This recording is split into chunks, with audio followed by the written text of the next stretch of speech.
அம்மா கூட ஒரே ரோதனையா போச்சு சார்.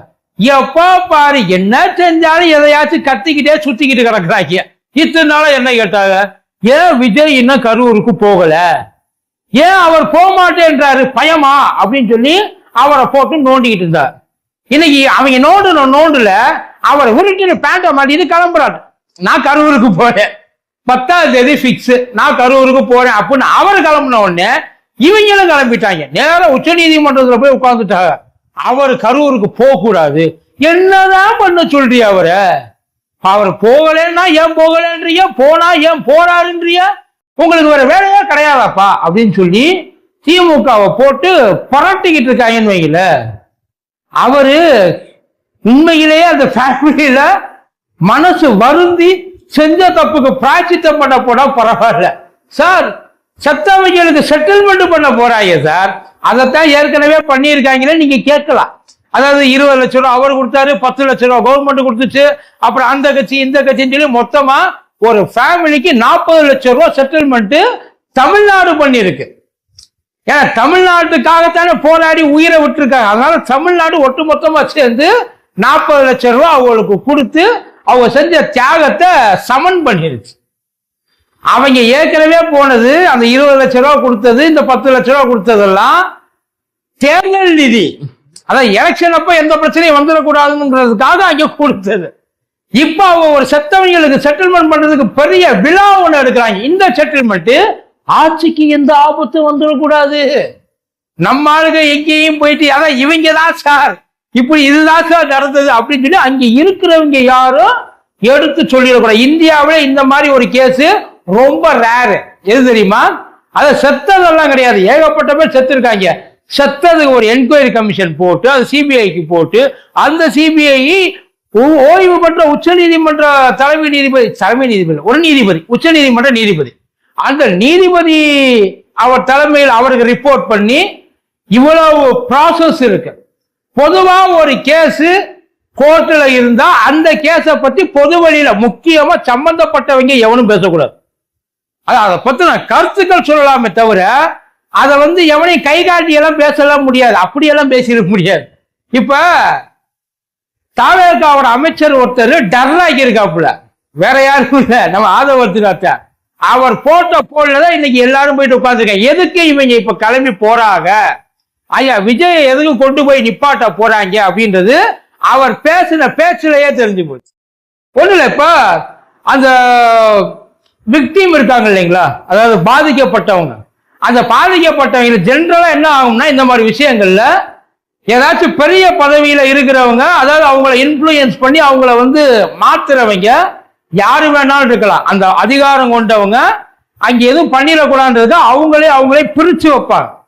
ஆனா ஆரம்பத்திலேருந்து இவங்க 2 பேரும் ஒண்ணுக்கு ஒண்ணு அப்படியே கட்டி பிடிச்சிட்டு கிடந்தாங்க. ஒண்ணு இல்ல, ஒரு தனி ரூம்ல ஒவ்வொரு ஆளையா கூட்டி கொண்டு போய் உட்கார வச்சு ஐயா விஜய் பெர்ஃபார்மன்ஸ் பண்ணிருக்கிறது. இதை நான் சொல்லல, அவங்க சொன்னாங்க.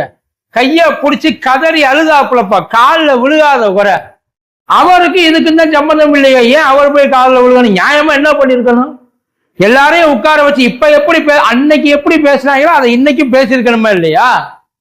திமுக தான் காரணம், அவங்க தான் கொண்டாங்க. இப்ப ஒரு படி மேல ஆதவர்த்தினா போயிட்டு என்ன சொல்லிட்டாப்புல, போலீஸ்காரங்க கொண்டுட்டாங்க, திமுக சொல்லி போலீஸ்காரங்க கொண்டுட்டாங்க. 1 இல்ல 2 இல்ல சார், கிட்டத்தட்ட 58-60 கேமரா இருந்திருக்கு. அது இல்லாம அங்க நின்னவங்க அத்தனை பேர் கையிலையும் செல்போன் இருந்தது, ட்ரோனு பறந்தது, அவங்க பஸ்ஸை சுத்தி அவ்வளவு கேமரா, 8K கேமரா இருந்துச்சு. இது எல்லாத்துலயும் இல்லாத ஒரு விஷயம் சிபிஐ என்கொயரி பண்ணிட்டு இருக்குல்ல. இப்ப சாரி, அந்த சிபிஐ தலைமை நீதிபதிக்கு ரிப்போர்ட் பண்ணுது. அந்த தலைமை நீதிபதிக்கு, அதாவது தலைமை நீதிபதி தான் அந்த என்கொயரிக்கு தலைமை நீதிபதி. அந்த தலைமை நீதிபதி ஆதவர்த்தினாவுக்கு ரிப்போர்ட் பண்றாரா? இல்ல சார், ஐயா ஆதவர்த்தினா பேச கேட்டா அப்படித்தானே தோணுது. அவர் தான் சார் சொல்லியிருக்கிறாரு, அவங்க கொண்டாங்க, திமுக தான் சொல்ல, ஸ்டாலின் தான் கொல்ல சொன்னாரு. ஐயா ஸ்டாலின் ஒரு வார்த்தை சொன்னார் தெரியுமா, எந்த ஒரு தலைவனும் தான் தொண்டை சாவுறத விரும்ப மாட்டான், இத தேவையில்லாம கான்ஸ்பிரசி கிரியேட் பண்றது எல்லாம் பண்ணாதீங்க. இதை அவர் சொன்னது. அன்னைக்கு எல்லாரும் அவங்க மேல பழிய போட்டாங்க. அதாவது விஜய் சார் தான் எல்லாத்துக்கும் லேட்டு, அவர் தான், அவரை தாண்டி வேற யாரும் இதுக்கு காரணம் கிடையாது, மூல காரணமே அவர் தான். இன்னைக்கு அந்த முதலமைச்சர் போறாருல்ல, இப்ப போற இடத்துல அந்த விக்டிம் எல்லாரையும் கூட்டி ஒரே மேடையில உட்கார வச்சு விழா எடுக்கிறாங்க சார். ஏன் விழா எடுக்கிறீங்க? பாதிக்கப்பட்ட சார், நீங்க ஒண்ணுமே இல்லாத ஒரு கட்சி தலைவர் இந்த போய் படையூர் ஆபீஸ்க்கு வர சொன்னீங்க. இன்னைக்கு அன்னைக்கு எல்லாரும் கேட்டேன், அன்னைக்கு வாயவே திறக்கலையே, ஏன் சார் அங்க போறீங்க? இங்க போய் பார்க்க வேண்டியதானே, நீங்க எல்லாம் போகணும். கேத வீட்டுக்கு துக்கம் கேட்கிறவன் எவன் கேட்கிறானோ அவன் தான் போகணும், கேத வீட்டுக்காரன் வந்து கேட்டு போக மாட்டான் அப்படின்றத எல்லாரும் சொன்னாங்க. ஆனா அன்னைக்கு எந்த பதிலும் கிடையாது. இன்னைக்கு அத்தனை பேரையும் கூட்டிக்கிட்டு அங்க ஒரு விழா எடுக்க போறாப்புல. நியாயமா விக்டிமை இன்ஃப்ளூயன்ஸ் பண்ற எந்த ஒரு விஷயத்தையும் பண்ணக்கூடாது. ஏன்னா அங்க இருக்கிற அந்த விக்டிம் தான் முக்கியமான ஒரு சாட்சி.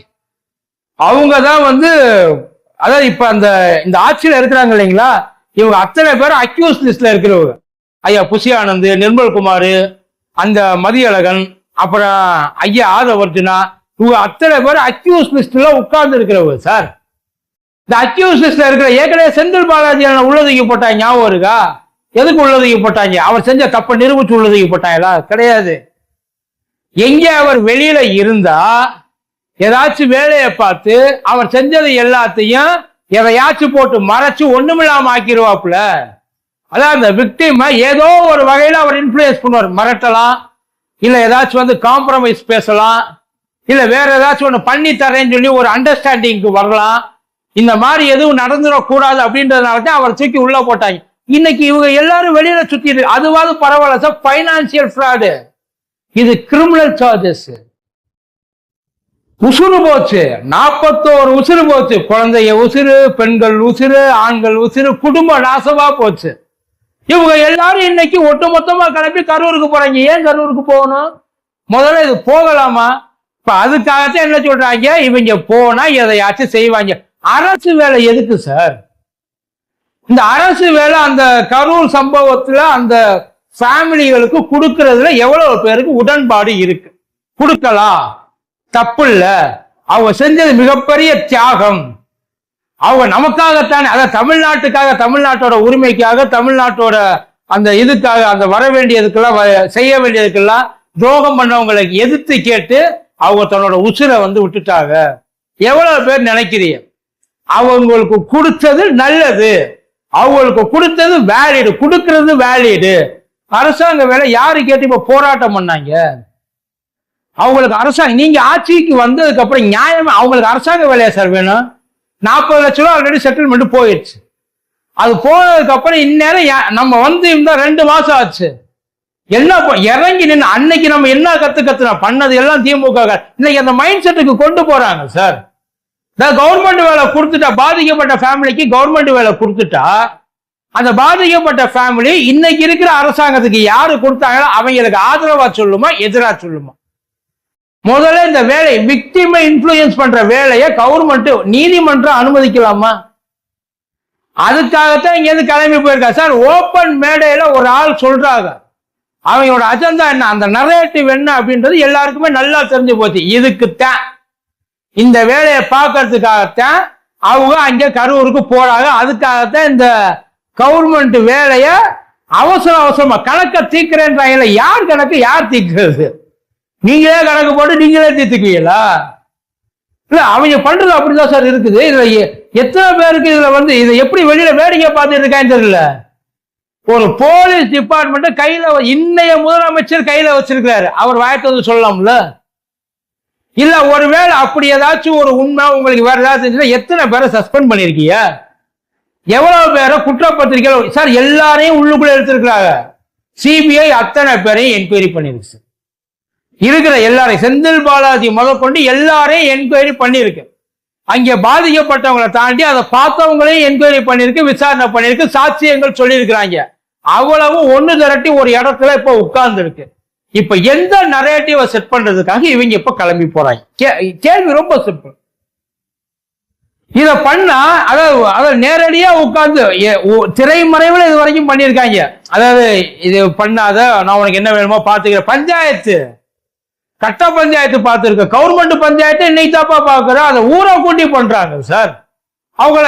ஆனா இதை கேட்கறதுல இதை கேட்டுட்டோன்னு வைங்கள, இதை எப்படிதான் நீ கேட்க போச்சு?